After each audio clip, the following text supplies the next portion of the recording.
So yes, welcome once more to Psych Comedy. This is a candid conversation between Professor Hamo and Dr. Susan Etai. So one of the things tuko nayo leo is we've been talking about families, and one of the things we are talking today about is the parents who are either unavailable or they are non-existent. No, like mzae dad ulipata mtoi and hivyo ndio ulitoka, tunagojea song kwa ongee ndio tujue ulikuwa wapi, you know. Or the father is there. These days we see this situation, nikiingia home napatia mtoi simu, anacheza yake hapo na mimi nacheza yangu hapa, tunaongeaga tu charge ikiisha, daddy niweke kwa charge na mwekea, hata sijuaje mtoi yako aje.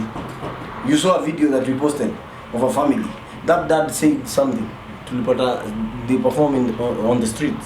So he said, you need to be there for your kids to understand talent wako nayo, you know. And today, we need to welcome you. So ni vizuri kuonesha daktari, kuonesha sura ya daktari. Hi. Hello viewer, and thank you very much for the comments you have continuously given us to improve our psychomedy. This is Dr. Susan Gitao. Today we are focusing on absentee dads and the effects it has, especially on the girl child. Keep it psychomedy with Professor Hamo and Dr. Susan Gitao. Yes.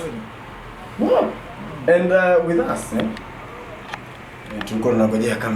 so with us, we have two lovely ladies, Pauline, karibu sana, yes, and the songbird herself, Leila, you know, yeah. So next time nikikutana na Leila atakuja na guitar, I promise, yeah. So for both her cases are different. So Leila grew up without a dad. Completely, hakukua a male figure in her life, you know. Tell us about that. So actually, Mimi, nimelewa bila dad. Yes. I've been raised with my mom. Yes, and she had no husband, but I think for a while she got a husband, but we didn't stay for a while. Okay. He just stayed for a short while, then he went. I don't know where he disappeared to. So ilikuwa ni kama ukiwa na miaka ngapi hivi? I was a little bit young, 6 years. I think 6 years, 7 years. Wow. Yeah. And they got a kid. My siblings, yes. Yes. How many? 3. 3. Yes. So you're the oldest? No, I'm the third born. We are 6 in our family. Okay. Yeah. And the others are boys. Hey, the young ones. Yes. All of them.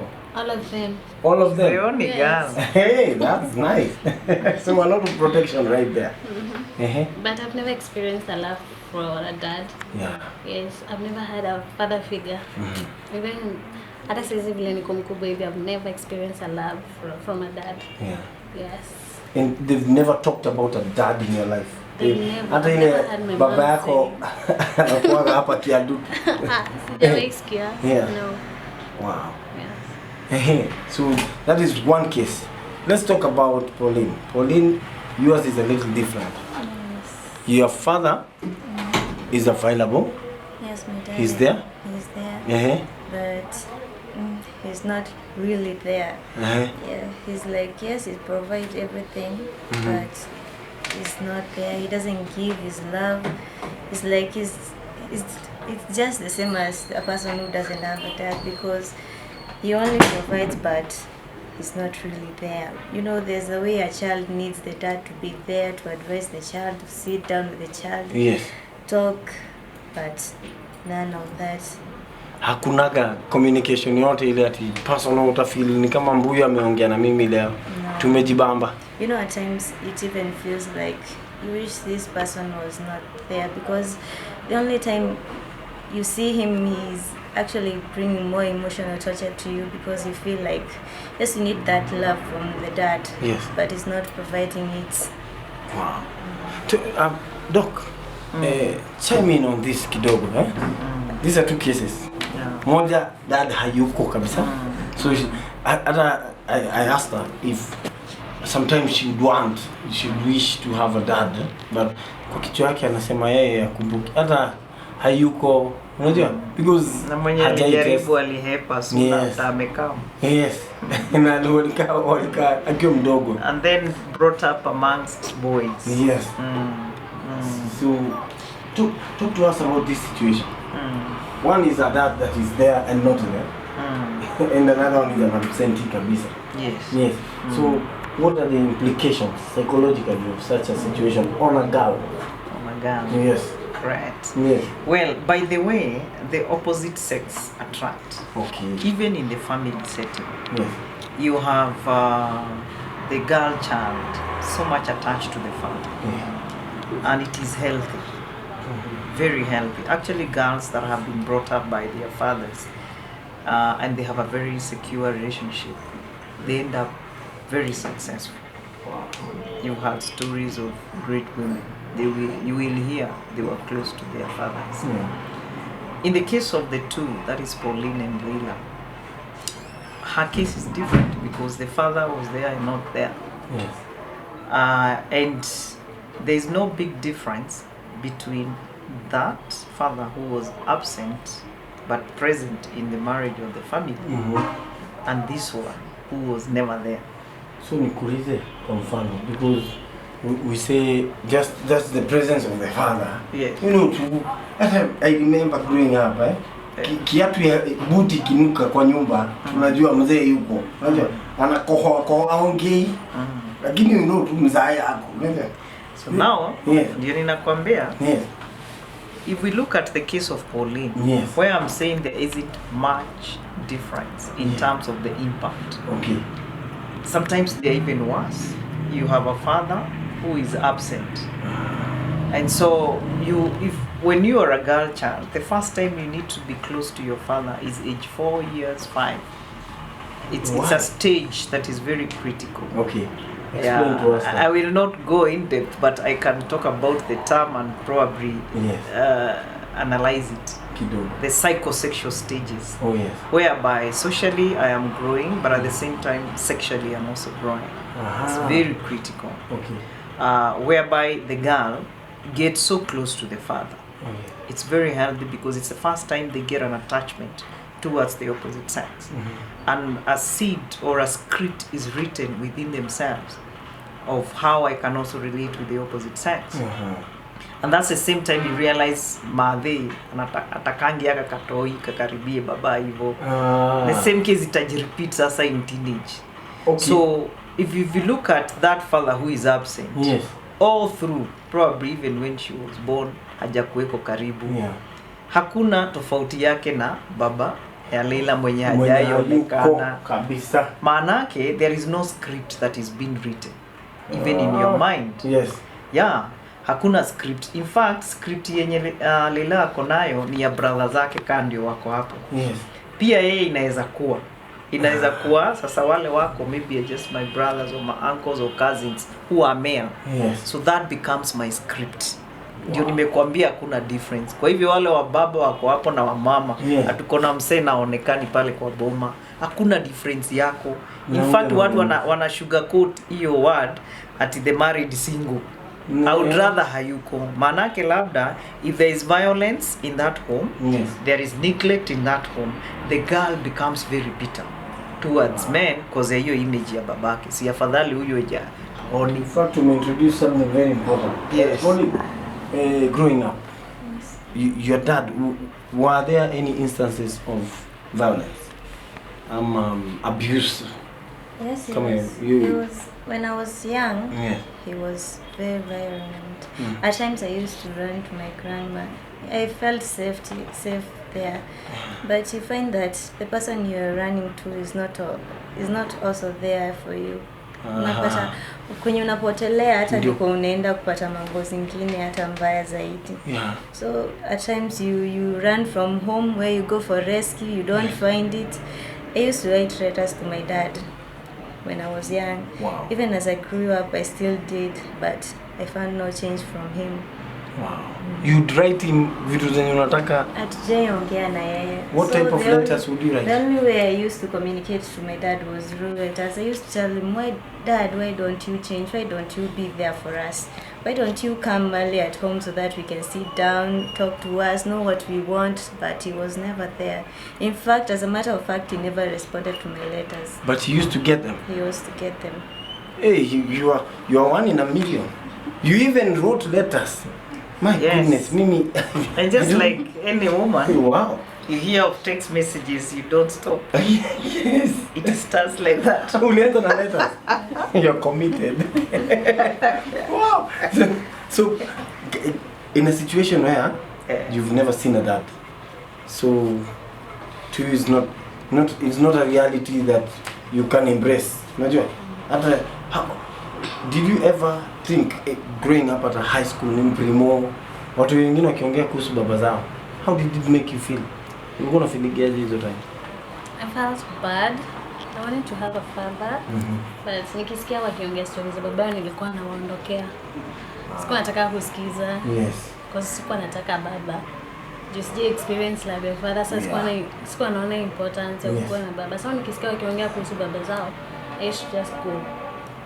Tena nakaa peke yangu tu. Yes. Doc, when you're saying that at the age of 4, that script is being written. Oh yeah. And then we don't write that script. That emptiness will it be filled? I mean, a void that affects everything about you. Does it affect how you see? Because in psychology, you taught us that everything we do now is a result of the prints. In a very big way. Yes. Over 60%. Over past. Yeah. Over 60% is the past that influences now how we react to life. You know, how big is it, that influence? Paint that picture. Because say tuko na hiyo tabia ya shika simu mtoto, mimi naingia home saa 3 usiku na kasalamia hivi kama vile president anaingia akiingia Thika, watu wanapanga laini wanasalamia, alafu anaenda anaketi, ana kazi yenu, mulale kama mnalala, asubuhi mkiamka hayuko. Na ni hivyo maisha, ni kila siku ni hivyo. Kazi yake inakuwa anaacha shilingi na anaishia, and he feels proud that I'm doing something. I've left, si wanakula kwa nini ingine tunatafuta. Yeah. Great, thank you very much. You see, I have talked about the 4 and 5 years when a child is supposed to form a script of a male in her mind, even in her body, but it doesn't happen. So you can imagine later in life, you're expecting her to bond very well with boys, like when she becomes a teenager, it's going to be a tall order. You expect her to bond very well again when she's a young adult. She doesn't have the script. And what happens is that most of the time, she's in constant conflicts with the opposite sex. Something very small happens, and she doesn't have the patience even to fight. And so you will realize that if it's a girl that was brought up by the mother, people start saying, you see, even her mother never married, she never kept a man. But this innocent girl that has grown up to be a young adult didn't even have a picture of how to deal with a man. So how do you expect? Just like very soon we are going to have boys here and you'll see. Yes. Like the men who never saw their mother with anyone. Yes. What are the effects? When they were boys and they became men, what were the effects? What were the impact? What were the implications? You may also realize that if it's about the roles, you can imagine a girl that has grown up without a man, yes, and the only person that was the breadwinner, that was everything in that home, was the mother. So these are the girls, if they succeed also in career, they will also do it automatically without knowing that I can pay rent, I can do this and all that. And probably the man you have hooked up with grew up where there was a mother and a father. Yeah. So you can imagine now that marriage, where you find your wife has invested, yes, she has bought property, and and you're coming here saying, how did you overstep me? Yes. But that's what she saw. And that is why we really insist on yes, counseling at every stage.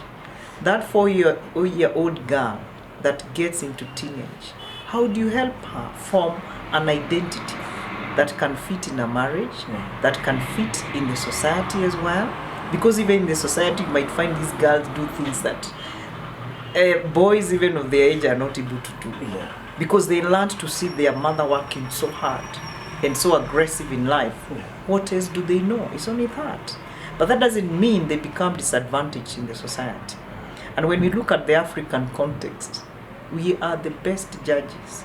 In fact, we are the ones who say, what was she brought up by her mom? Mm-hmm. Okay. And how do you expect if the mother was never married for her to keep up a home?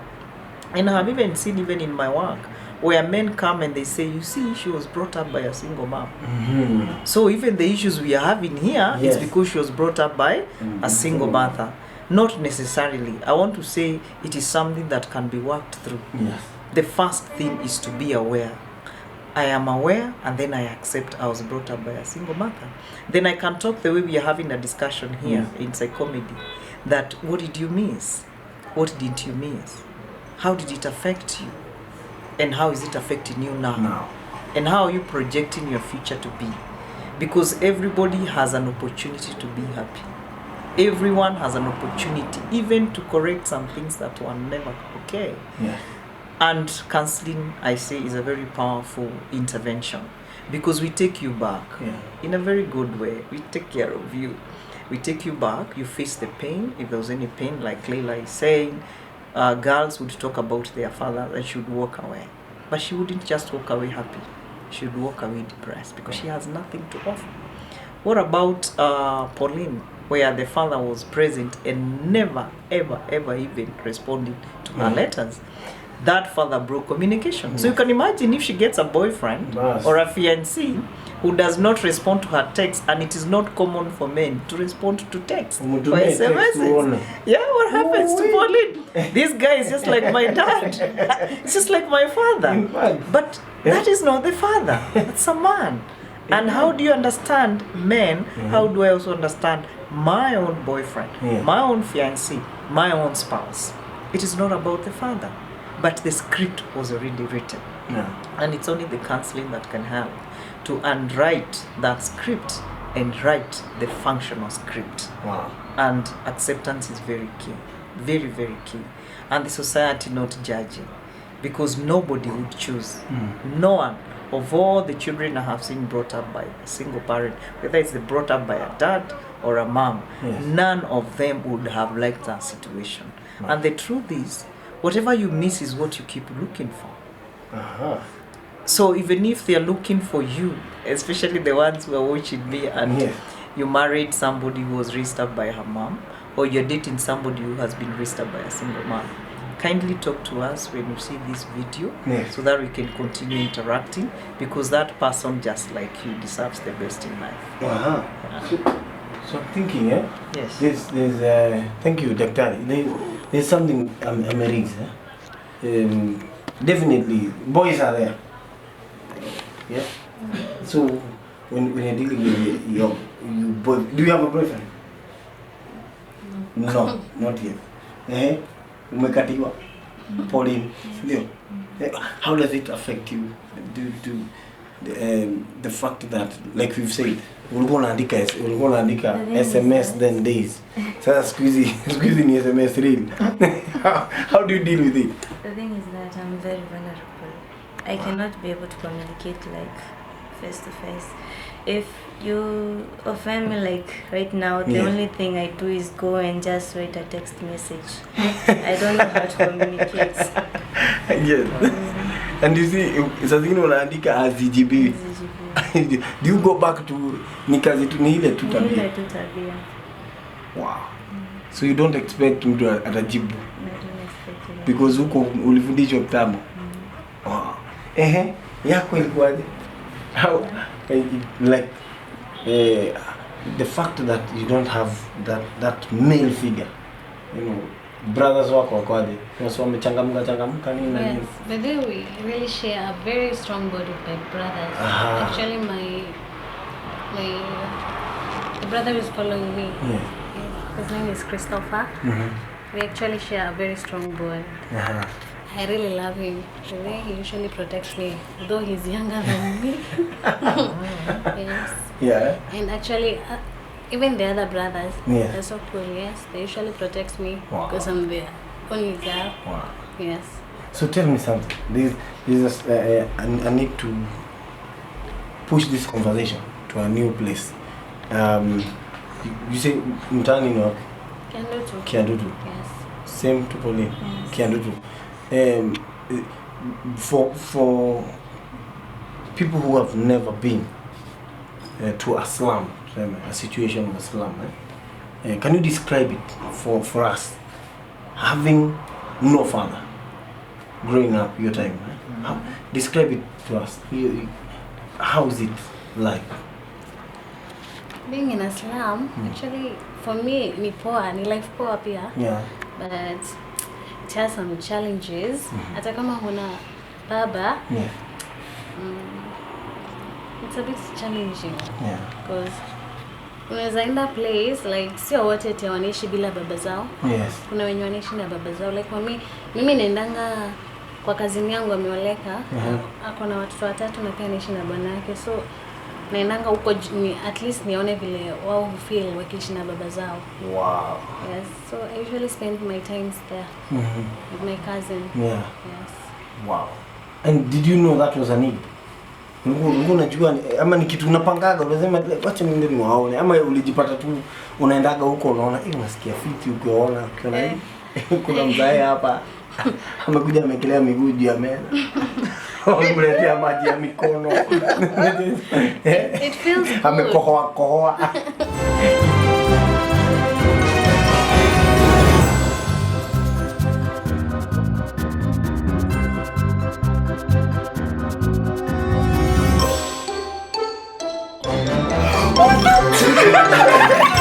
You dirty.